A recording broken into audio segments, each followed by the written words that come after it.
ኢትዮጵያ ወደ ሰሜን ዘምታ አታውቅም ለወረራ። ኢትዮጵያ ለወረራ ወደ ምዕራብ ዘምታ አታውቅም። ኢትዮጵያ ለወረራ ወደ ደቡብ ወደ ምስራቅ ዘምታ አታውቅም። ሁል ጊዜ ሊወሯት ነው የሚመጡ። ሁል ጊዜ ሊወሯት የመጡትን አሳፍራ ውርደት አከናንባ ስትመልስ የኖረች አገር ነች። አንዱ ችግራችን ከጎረቤት ይሁን ከሩቅ እየመጣ ለወረራ እየመጣ እየወረረን አጀንዳ እየሰጠን እኛ አገራችን እንዳንለማ ትኩረታችን በመከላከል ላይ ብቻ ተጠምዶ እንዲቀመጥ የተደረግንበት ሁኔታ አንዱ ችግራችን ነው። ሁለተኛው ችግራችን የውስጣችን ነው። የብሔር ነፃ አውጪ ነኝ ይላል፣ ዙፋን አስመልሳለሁ ይላል፣ ወሰን ተገፋብኝ ይላል፣ አጀንዳ ይፈጥራል፣ እርስ በራሳችን እንድንባላ ያደርጋል፣ አገር ያዳክማል፣ የነዛ የወራሪዎቹ መሳሪያ ይሆናል፣ ተልእኮ ይቀበላል፣ ተልእኮውን መተዳደሪያ ያደርገዋል፣ ከዛ እናት አገሩን ያዳክማል። ይሄ የውጭ ኃይሎች ቢፈልጉትም ሊያደርጉት ያልቻሉትን እኛ ራሳችን በውስጣችን በምንፈጥረው ቀውስና መበላላት ምቹ ሁኔታ ስለተፈጠረ ኢትዮጵያ ከነበረችበት ከፍታ ግዛት በማስቆረስ ከባህር በማባረር ዝቅ እንድትል ያደረግነው እኛ ራሳችን ነን። የቲዲኤፍ አባላት ትጥቃቸውን ባልፈቱበት ዛሬም ድረስ ታጥቆ ነው ያሉት። የአማራ ክልል ፖሊስ ነው፣ ልዩ ኃይል ነው እንጂ ፖሊስ ነው። ትግራይ ክልል ግን ሰራዊት ነው ያለው፣ ከነትጥቁ ነው። እሱን እዛው ትቶ እዚህ ጋር ፍቱ አለ። ትርጉሙ ምንድን ነው? ምን ማለት ነበር? ሰላም ኦኬ። ያ ብቻ አይደለም። ፋኖ እናንተ ኢትዮጵያ ኩራት ናችሁ፣ ኢትዮጵያን መከላከያ ናችሁ ብሎ ራሱ ፓርላማ ላይ እውቅና ከሰጠ በኋላ እና ሄዳችሁ ተዋግታችሁ ያገኛችሁትን መሳሪያ ራሳችሁ ታጠቁ ብሎ ካለ በኋላ አሁንም ኦል ኦፍ ሰደን ፋኖ ትጥቅ ይፍታ አለ። ለኔም ነግሮኛል እኮ እነዚህ ሰዎች ማለት ያኔ ፋኖም 2014 ሐምሌ ላይ ፋኖም ያው ህወሓት እንደገና ሶስተኛ ዙር ጦርነት ስለነበረ ፋኖ የአማራ ክልል ልዩ ኃይል ሚሊሻው ሁሉ ከሱ ጋር ነበሩ።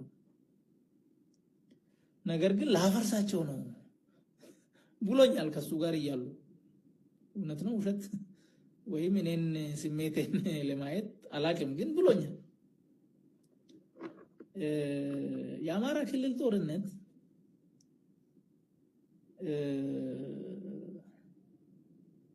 እንዲፈጠር ተፈልጓል። የሚያሳዩ ነገሮች አሉ። አንዱ ምንድን ነው?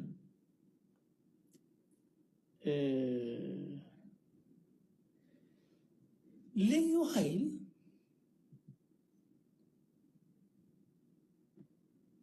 ትጥቅ ይፍታ አለ። ትጥቅ ይፍታ ብቻ ሳይሆን ይፍረስ አለ። ግን ደግሞ ይህ ልዩ ኃይል ከወራት በፊት እንዲሰለጥን ባጀት ተመድቦ ራሱ ሲሰራበት የነበረ ነው። ለምን? ያኔ ትግራይ ስጋት ስለነበረ ኦል ኦፍ ሰደን ከትግራይ ጋር እርቅ ሲወርድ እና የቲዲኤፍ አባላት ትጥቃቸውን ባልፈቱበት ፋኖ ትጥቅ ይፍታ ሲባል ረብሻ ተጀመረ። ከዛ የአማራ ክልል ምክር ቤት ቁጭ ብሎ ተቀምጦ ይሄን ነገር በሰላም በውይይት እናድርገው አለ። መከላከያ ደግሞ ትጥቅ መፍታት አለብህ ካልፈታ ወዮልህ የሚል መግለጫ አወጣ። ክልሉ ነገሩን በሰላም ለመያዝ እየሞከረ በዚህ በኩል ደግሞ ሌላ መግለጫ እየተሰጠበት እና በዚህ ውስጥ በ2 ሳምንት በ3 ሳምንት የሚያልቅ ጦርነት ነው ተብሎ ተገባበት ማለት ነው። ስለዚህ አማራ ክልል ጦርነት እንዲፈጠር ቀውስ ውስጥ እንዲገባ የአብይ ፍላጎት የአብይ ጥረት ይታየኛል ማለት ነው ከጀርባው። በጣም ጥሩ። እስኪ የብልጽግና ስርዓት ጥፋቶችን እንመልከት። ታዬ ከሙዚቃ ሽግር ሀገር ውስጥ አኳያ የጦር ወንጀሎች ተፈጽሟል። ያው ከከረዩ አባገዳዎች መረሸን ጀምሮ ንጹሃን ዜጎች ላይ ድሮን፣ ሞርታር እስከ መተኮስ የንጹሃንን ቤቶች እስከ ማቃጠል እህል ማሳ ላይ እስከ ማቃጠል ጦር ወንጀሎች ተፈጽሟል። ይሄ ኢንተርናሽናል ወንጀል ነው።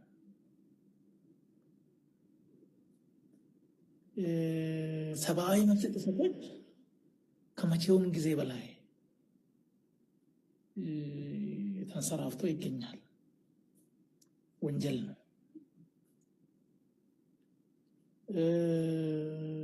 ከኢኮኖሚ አኳያ